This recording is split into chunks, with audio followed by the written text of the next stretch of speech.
Hi there and welcome back to my channel. This is Sean, the Honest Book Reviewer, with another book review. In this video we're discussing The Winter People, written by Jennifer McMahon. It's a thriller, it's an amazing book, it's very gothic in atmosphere. I loved everything about this. The characters, the plot, the structure. Everything about this book is just brilliant in my view. The way the mystery plays out in this story as well.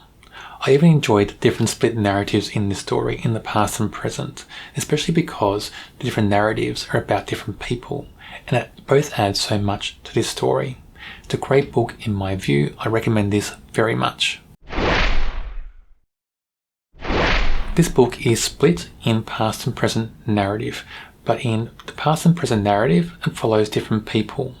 In the past we follow Sarah, and she lives in the early 1900s. In the present storyline we have two threads. We have Ruthie and her sister Fawn, and also we have Catherine. Now they're very different threads in the story, especially in the present storyline, but both threads are in the same town and they do merge later on in the story.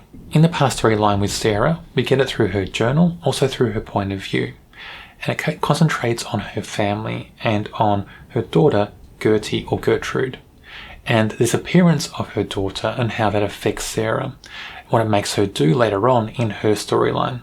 I'm not a big fan of journals used in books all the time, but the journals in this story are quite powerful and the book is so good, I let it go. And also in those journals we learn more about Sarah's childhood, and about this character that comes into her life called Auntie. And Auntie tells her about a secret, this secret that she can bring people back from the dead. It's very powerful magic, it seems, and it can only be done at certain places, and if you do it, there's a cost to doing it basically, so do it lightly. But when Sarah's daughter Gertrude or Gertie goes missing, and they do find her dead later on in the story, Sarah starts spiraling a bit into madness, and she makes a choice, and she decides to see if what Auntie told her all those years ago is actually true. In the present narrative, Ruthie and Fawn wake one morning to discover their mother is missing. Her car's there, her possessions are there. There's no sign of a struggle, but her mother's gone. So they're trying to find out what happened. They start investigating and searching through the house to see if they can find any clues. And they find some interesting things. They find some licenses from the 70s, I think it was, names of people they don't know, and in a town about 2 hours or 3 hours away. With those licenses, they also find a loaded gun, and that surprises them because their mother doesn't like guns, so they're wondering why that's there.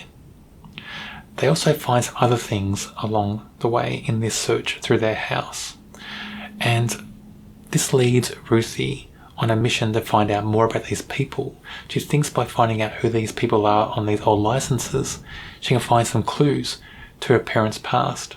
Catherine in the present narrative, so Catherine being the other storyline in the present day, she's moved to this town. Her husband died recently, and he died I think in this town or near the town, and she's moved there because she thinks it's closer to her husband. It might bring some sort of closure as well for her. She finds in his possessions a copy of Sarah's diary, and Sarah being the person in the past narrative. And this leads her to wonder about the character Sarah and also the past history of the town. So she starts investigating that, and she finds out that this person Sarah lived in a farmhouse in the town, and that house is still standing. And she also finds out that on her husband's last day he had a meal with a person from this town, and this person now owns that farmhouse that Sarah used to live in. So she's curious. She wants to know what her husband was doing, meeting this stranger on his last day on earth. And she wants to know who this person is and how it's all connected. So that's where Catherine's storyline merges with Ruthie and Fawn. There's some other things going on in that storyline as well when they all merge. I won't go into all of that, but some dangerous elements going on, and we get some thriller moments, some horror moments when those storylines do merge. The horror in this book is very well done. It's very gothic in atmosphere. It's very powerful, very dark at times. There are some violent things that go on in this book as well, but not overly violent. So it's very atmospheric feel, the horror, more than shock violence and gore going on. But it's so well done and so powerful. I enjoyed that element so much. The two mysteries in this book: where's Ruthie's mother? What happened to Sarah in her narrative and her timeline? Those two mysteries are told so well constructed. I get the impression the author took a lot of time to plan this book. Both mysteries play out very carefully in a controlled way throughout the story. You have to read to the end to find out the truth. And I like books like that. I like books that keep you guessing, keep you wondering, and this book does that very much.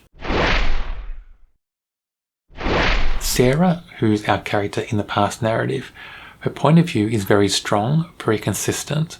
We get a very clear feel about her fear, about her confusion, about her seemingly spiraling into some sort of madness after the death of her daughter.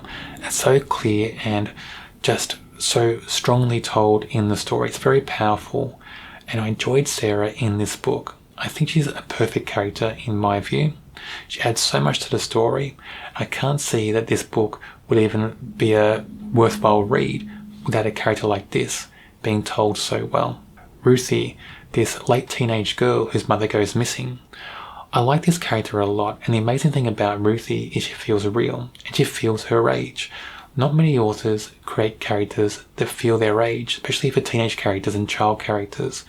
There's this thing about authors that they seem to want to make characters feel older than they are in the way they speak and act and think. But Ruthie feels like she's a late teenager, and I enjoy that in the book. It makes her more engaging, makes her more organic, just makes you get behind the character so much more in the story because she feels like a real person. So great work with this character in my view. With Catherine, one of the best things about her is the way she dives in to a mystery around her husband's death, her husband's last day, and the author just has this character diving into that without fear, without hesitation. It adds so much to the character, and it gives you a clear view of this character's point of view, and also just the courage and strength this character has as well as a person in the book.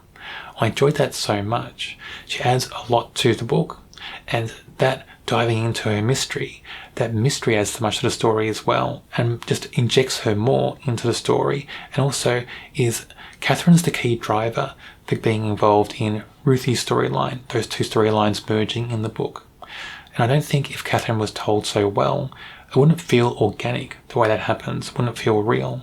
That's all down to Catherine's construction in the present day to make the whole present day storyline, both of them, feel so real towards the end. I love this book. I loved everything about it. The plot, the structure, the characters, everything is just so well done.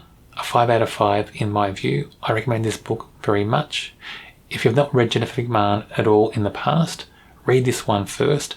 Get a true sense of just how powerful her writing can be, because this is my favourite book by this author so far. On my channel I review many horrors. If you enjoy horror, check out my channel and subscribe. On the screen now is a link to a video for another book I'm sure you'll enjoy.